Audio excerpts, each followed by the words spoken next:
शुरुआत कर लेते हैं आसिफ जी के साथ। आसिफ जी, जैसे कि यूसीसी का जिक्र हुआ, यूसीसी लागू होना चाहिए और साफ तौर पर प्रधानमंत्री ने कहा कि जब तक पूरे देश में कानून लागू नहीं होगा, समान कानून लागू नहीं होगा, देश नहीं चल सकता। कैसे देख रहे हैं इसे?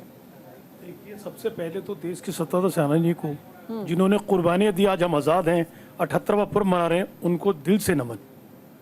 और उनको भी नमन जिन लोगों ने 52 साल तक इस तिरंगे को अपनाया नहीं था, हम उनको भी नमन करते। हमारे देश के नागरिक हैं, उनको कैसा क्या लगा तिरंगे के अंदर, 52 साल लगे उसे अपनाने के लिए, उनको भी हार्दिक दिल से बहुत बहुत बधाई। अब आप बात करते हैं यूसीसी की। हमने देखा चुनाव के दौरान में उत्तराखंड सरकार तिरंगे को नहीं अपनाया जी, झंडा नहीं फहराया जी उन्होंने 52 साल तक, तो उसको यही कहेंगे क्या कहेंगे? झंडा फहराना अगर मैं अपने घर पे नहीं फहरा रहा हूं तो मैं उसको मान खा रहा हूं। 52 साल लगे उस तिरंगा झंडे को अपनाने के लिए, अपने कार्यालय पे लगाने के लिए।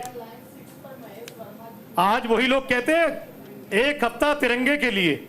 ये हमारी संविधान की ताकत है, जनता की ताकत है, लोकतंत्र की ताकत है। हमें उन कुर्बानियों को भूलना चाहिए जिन लोगों ने इस देश की आजादी के लिए कुर्बानियां दी। ये देश सब लोगों को मालूम है, आज सत्ता में बैठे लोगों ने किस तरीके से हमारे सेनानियों की मुखबरियां करी और उनसे महीना बांध के पैसा लिया अंग्रेजों से। इसको भी देश नहीं भूला है, कभी भी ना भूलेगा। अब यूसीसी के लिए जिस तरीके से उत्तराखंड गवर्नमेंट लेके आई और लाने के बाद उन्होंने कहा यूसीसी लेके आए, इसके अंदर आदिवासी नहीं रहेंगे। पहले देश के प्रधानमंत्री बता दे जो उत्तराखंड वाला आया था सही था या गलत था? किस तरीके से उन्होंने पेश किया और एक आबादी को उन्होंने उससे बाहर रखा। तो इनकी मानसिकता दिखाती है किस तरीके से देश के अंदर एक राजनीतिक माहौल बनाने के लिए चुनाव होने जा रहा है। शायद इस महीने कुछ जगह डिक्लेयर हो जाए, देश के प्रधानमंत्री का एक साथ इलेक्शन होना चाहिए। अगर आप चाहते तो कश्मीर का चुनाव सितंबर से पहले जून में करा सकते हैं, क्योंकि लोकसभा चुनाव आपने जून में कराया कश्मीर के अंदर। महाराष्ट्र की आपकी सरकार थी, अब चुनाव होने जा रहा है। हरियाणा में आपकी सरकार थी, 3 जगह का चुनाव, ना खर्च होता ना कुछ होता और लोकसभा के साथ चुनाव निमट जाता। यहाँ पे देश के प्रधानमंत्री की शाख भी सामने है और उनके बयान भी सामने है। कहते कुछ है, करते कुछ है। जब उनकी बारी आती है तो भूल जाते हैं। अगर चाहते इस्तीफा दिलाकर चुनाव करा सकते थे वो लोग। ऐसा कई बार हुआ है कि सरकारों ने 6 महीने पहले इस्तीफा दिया और चुनाव में चले गए। यहाँ पे अगर खर्च बचाने की बात थी तो मोदी जी को ये खर्च बचाया जा सकता था। जो कितना खर्च होगा ये तो इलेक्शन कमीशन बताएगा, सारा बच जाता। और पैसा बचाने की बात प्रधानमंत्री करते हैं। जब बनारस के अंदर नॉमिनेशन भरने गए तो तमाम हिंदुस्तान के जो भारतीय जनता पार्टी के मुख्यमंत्री है, एक देश में चुनाव होने चाहिए। बिल्कुल, आप बात पूरी करिए।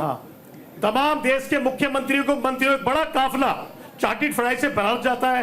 प्रधानमंत्री ताकत दिखाते हैं। वो ताकत का एहसास हमें जब हुआ कि इसलिए प्रधानमंत्री ने हजारों करोड़ रुपए देश की जनता के टैक्स के अपने नेताओं के ऊपर खर्च कराए, जो कहीं भी खर्च हो सकते थे, इस्तेमाल हो सकते थे। जब रिजल्ट आया तो प्रधानमंत्री 3 राउंड में पीछे रहे। ये ताकत बताती है देश की जनता की। प्रधानमंत्री को अपनी हार का डर था, इसीलिए टीवी चैनलों से ये खबर एक बार आने के बाद में प्रधानमंत्री पीछे चल रहे हैं। जब तक आगे नहीं हुए तमाम चैनलों को बोल दिया गया आप इस खबर को चलाएंगे नहीं। यही जनता की ताकत है, ये खूबसूरती है। देश के प्रधानमंत्री भारतीय जनता पार्टी देश को बरगलाना चाहती है और देश को मालूम है हमें किन मुद्दों पे रहना है। आज का सबसे बड़ा मुद्दा है बेरोजगारी।